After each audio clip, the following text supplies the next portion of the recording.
Next gen நேயர்கள் அனைவருக்கும் இனிய நல்வாழ்த்துக்கள். எல்லோரும் நன்றாக இருப்பீர்கள். இதோ ஆவணி மாசம் பிறக்க போகிறது. ஐயா, ஆடி மாதத்துல ஏதாவது ஒன்று நல்லது நடக்குமான்னு எதிர்பார்த்துக்கிட்டு இருந்தேன்.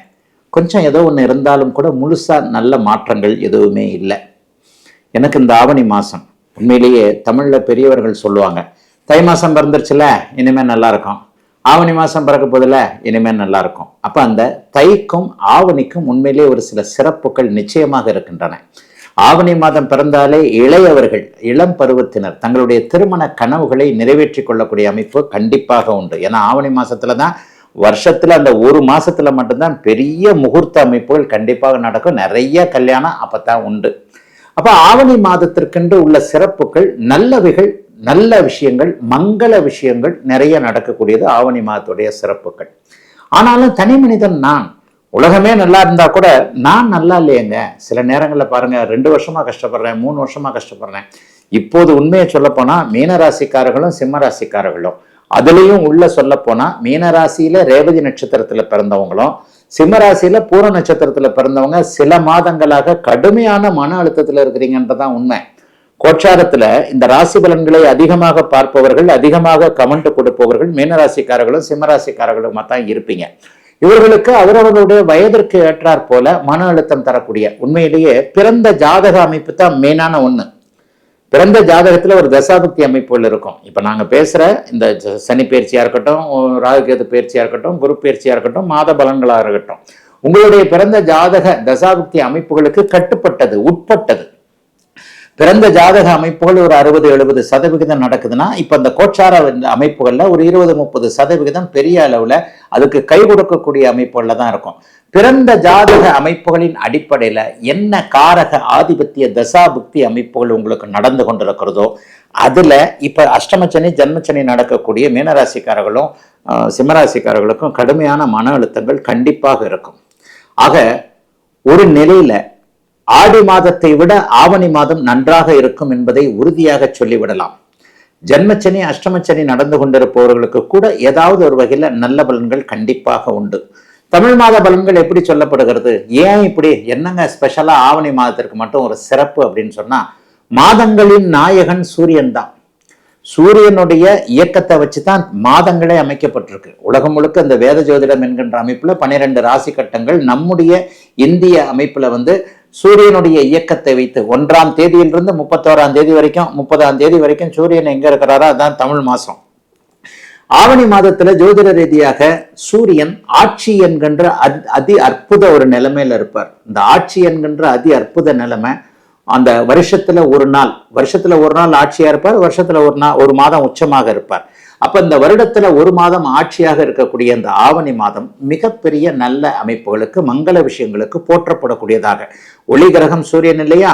ஒளி கிரகம் வீட்டுல நல்லா விளக்கேற்றி வச்சுக்கிட்டு பல 4 டியூப்லைட்டை போட்டுக்கிட்டு, அந்த காலத்துல டியூப்லைட் இல்லாத இடங்கள்ல சாயந்தரமானா விளக்கேற்றிடுவாங்க. வாசல்ல ஒண்ணு, அதுல ஒண்ணு, இதுல ஒண்ணு, மாடத்துல ஒண்ணு, அதுல ஒண்ணு, கூடத்துல ஒண்ணுன்னு சொல்லிட்டு விளக்கேற்றி வைப்பாங்க. அந்த விளக்க வச்சு ஒளியை வச்சுத்தானே நம்முடைய வாழ்க்கை அமைப்புகள் இருக்கிறது. ஆக ஒளி மிகுந்த கிரகமான சூரியன் ஆட்சி நிலை பெற்றிருக்கக்கூடிய இந்த அமைப்பு இந்த மாதம் முழுவதும், ஆவணி மாதம் முழுவதும் ஆட்சி பெற்றிருக்கக்கூடிய அமைப்புகள் உண்டு. சூரியன் சம்பந்தப்பட்ட விஷயங்கள்லாம் நல்லா இருக்கும். அப்பாவுடைய அமைப்புகள் நல்லா இருக்கும். ஒவ்வொரு மனிதனுக்கும் அப்பாவுக்கு எதனா பிரச்சனைகள் இருந்தா கூட அந்த அப்பாவுடைய பிரச்சனைகள் கட்டுப்பட்டு மட்டுப்பட்டு இருக்கக்கூடிய அமைப்பு. அரசாங்கம் சம்பந்தப்பட்ட விஷயங்கள், பதவி உயர்வு சம்பந்தப்பட்ட விஷயங்கள், நெருப்பு சார்ந்த விஷயங்கள், எலக்ட்ரிக்கல் சார்ந்த விஷயங்கள், இதை கூட இருக்கிறவங்க எல்லாருக்குமே இந்த ஆவணி மாசம் உண்மையிலேயே நல்லா இருக்கும். ஐயா, மாத பலன்கள் அப்ப எப்படி தாங்கயா சொல்லப்படுகிறது? மாத பலன்கள் எப்படி சொல்லப்படுகிறது? போன மாதம் கூட இதை பத்தி பேசியிருப்பேன். மாத பலன்கள் மாதாந்திர கிரகங்கள்னு சொல்லப்படக்கூடிய சூரியன், செவ்வாய், சுக்கிரன், புதன் ஆகிய 4 கிரகங்களுடைய இயக்கங்களை வைத்து சொல்லப்படுகிறது.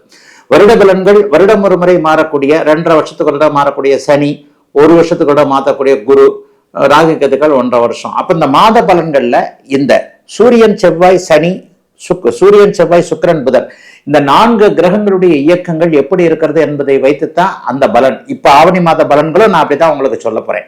ஆவணி மாதம் முழுவதும் சூரியன் ஒரே இடத்தில் சிம்ம வீட்டில், தன்னுடைய வீட்டில் ஆட்சியாக இருக்க, மிதுன வீட்டுல இந்த மாதம் முழுவதும் செவ்வாய் ஒரு நல்ல நிலைமையில இருக்கிறார். தன் ஒரு வீட்டிற்கு 3 இருந்தாலும், தன் ஒரு வீட்டிற்கு 8 இருந்தாலும் கூட புதனுடைய வீடு கொடுத்த புதன் இந்த மாதத்துல ஆட்சி உச்சம் என்கின்ற நல்ல நிலைமையை அடைய போறதுனால செவ்வாய் ஒரே நிலையில் மிதுன வீட்டில் இருக்க மாதம் முழுவதும் சிம்மத்தில் சூரியன் ஆட்சியாக இருக்க இன்னும் ஒரு பெரிய நிலைமையை சொல்லணும். ஆரம்பத்துல ஆவணி மாத ஆரம்பத்துல சுக்கிரன் நீச்சமா இருக்கிறார். சுக்கிர பயிற்சி மாதம் நடக்கும் ஒவ்வொரு மாதமும். இந்த நீச்சமாக இருக்கக்கூடிய சுக்கிரன் இந்த ஆவணி மாதத்தின் பாதியில 15 செகண்ட் வாரம் 15-14 தேதிகளிலேயே உங்களுக்கு ஆட்சி என்கின்ற இன்னொரு நிலைமைக்கு வருகிறார்.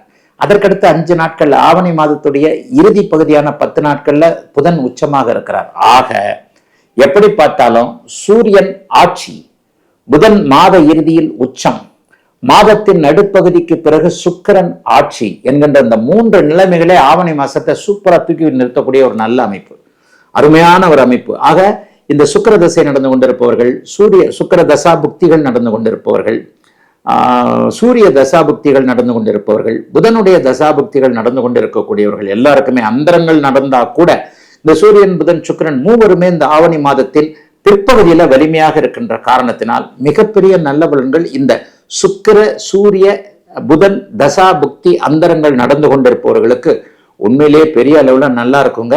ஆக எதை பத்தியும் கவலைப்பட வேண்டாம். ஆவணி மாதம் பெரும்பாலும் எல்லாருக்குமே நல்லா இருக்கும். இப்போது நான் சொன்ன இந்த 3 கிரகங்கள் வலுவாக இருக்கிறதும் உச்சகுரு சனியை பார்ப்பதும் மிகப்பெரிய யோக பலன்களை தரும் என்பதால் எல்லாவற்றிலும் ஒரு நிறைவுகள் இருக்கக்கூடிய ஒரு அருமையான நல்ல மாதமாகவே இந்த மாதம் அமையுங்க. அடுத்து இப்ப 12 இது பொதுவான பலன்களை சொல்லிட்டேன். 12 ராசிக்காரர்களுக்கும் இது வித்தியாசப்படும் இல்லையா? 12 ராசிக்காரர்கள் ஒவ்வொரு விதமாக ஒவ்வொரு ராசிக்கும், இப்ப நான் சொன்ன மாதிரி இந்த ஆரம்பத்துல மீனராசிக்கு ஜென்மச்சனி, சிம்மராசிக்கு அஷ்டமச்சனி, இவர்கள் 2 பேருக்கும் கடுமையான மன அழுத்தங்கள் இருக்கின்றன. ஆக 12 ராசிக்காரர்களுக்கு தனித்தனியாக இப்போது இந்த ஆவணி மாத பலன்கள் எப்படி இருக்கும் என்பதை பார்த்தலாம். கடகராசிக்காரர்களுக்கு மிகப்பெரிய உன்னதங்கள் நடக்கக்கூடிய அமைப்பு இப்போது உண்டு. காசு பணம் நல்லா வரும். 12ஆம் இடத்திலிருந்து 4ஆம் இடம் வரைக்கும் வரிசையாக கிரகமாலிகா யோக அமைப்புல கிரகங்கள் இருப்பது, உங்களுடைய ராஜயோக கிரகங்களான குரு பெரிய அளவுல உச்சமாகி ராசியிலே இருக்கிறது. அதற்கடுத்து முயற்சிகளையும் செலவுகளையும் குறிக்கக்கூடிய புதன் உச்சமாவது, 4-11ஆம் அதிபதியான சுக்கிரன் மாதத்தின் பிற்பகுதியில் ஆட்சியாவது இந்த ஆவணி மாதத்துல ஹைலைட்டான ஒரு விஷயம். ஒண்ணு சகோதரர்களால் ஏதாவது செலவுகள் வரும். மாதம் முழுவதும் 12ஆம் இடத்துல செவ்வாய் இருக்கிறார். சகோதரர்கள், கட்டிடம், மருத்துவ செலவுகள், இந்த மாதிரியான அவரவருடைய தசாபக்தி அமைப்பிற்கு ஏற்றார் போல ஒருத்தருக்கு அண்ணன் தம்பியால இந்த மாசம் செலவு வரும். சிலருக்கு வீடு, பில்டிங், கட்டடம், குடுத்தனக்காரரு வாடகை தர மாட்டேன்றாரு, அப்படி தர மாட்டேன்றாரு, அப்படி இப்படின்ட்டு ஏதாவது நிலுவையில் இருக்கிறதுனால அதை கோர்ட்டு கேஸ்ன்னு போடுவோம் அப்படின்ற மாதிரி வக்கீல் செலவுகள் ஏதாவது ஒன்று வரும். நெருப்பு சார்ந்த தொழில்களில் இருக்கிறவங்களுக்கு ஏதாவது ஒரு வகையில் செலவு வரும். செவ்வாயின் துறைகளில் இருக்கக்கூடியவர்களுக்கு சின்ன சின்ன விரயங்கள் வருவதை தவிர்த்து இந்த ஆவணி மாதம் கடகராசிக்காரர்களுக்கு உண்மையிலேயே ஒப்பற்ற நல்ல பலன்களை தரக்கூடிய மாதமாகத்தான் நிச்சயமாக அமையும். பணம் வரும். 2ஆம் அதிபதி 2ஆம் வீட்டிலேயே வலுத்து இருக்கிறார். முயற்சிகளின் பேரில் நீங்கள் இதுவரைக்கும் எந்தெந்த இடத்துல ஒண்ணுமே நடக்கல நினைச்சுக்கிட்டு இருக்கீங்களோ அந்த இடத்துல எல்லாம் பணம் வரக்கூடிய அமைப்புகள் இப்போது இருக்கிறது. ஆகவே அருமையான நல்ல பணவரவுகள், குடும்பத்துல அமைதி, நிம்மதி, சந்தோஷம் போன்றவைகள் இருக்கக்கூடிய அமைப்பு.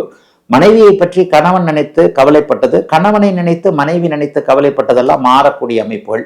குடும்பம் பிரிஞ்சிருந்தது ஒன்று சேரக்கூடிய அமைப்பு. பொண்டாட்டிக்கு டிரான்ஸ்ஃபர் கிடைக்கல, புருஷன் வெளியூர்ல வேலை செய்யறாரு, மாசத்துக்குள்ள தான் வர்றாரு, வாரத்துக்குள்ள தான் வர்றாரு, புள்ள பாட்டி வீட்டுல படிக்குது, இந்த மாதிரி குடும்ப அமைப்புகள்ல பிரிந்திருந்தவர்கள் எல்லோருக்குமே மிகப்பெரிய ஒன்றிணையக்கூடிய வாய்ப்புகள் 2ஆம் அதிபதி 2ஆம் வீட்டிலேயே இருக்கின்ற காரணத்தினால் ஒன்றிணையக்கூடிய அருமையான நல்ல மாதமாக இந்த மாதம் அமைஞ்சிருக்குங்க. சிலருக்கு உதவிகள் கிடைக்குங்க.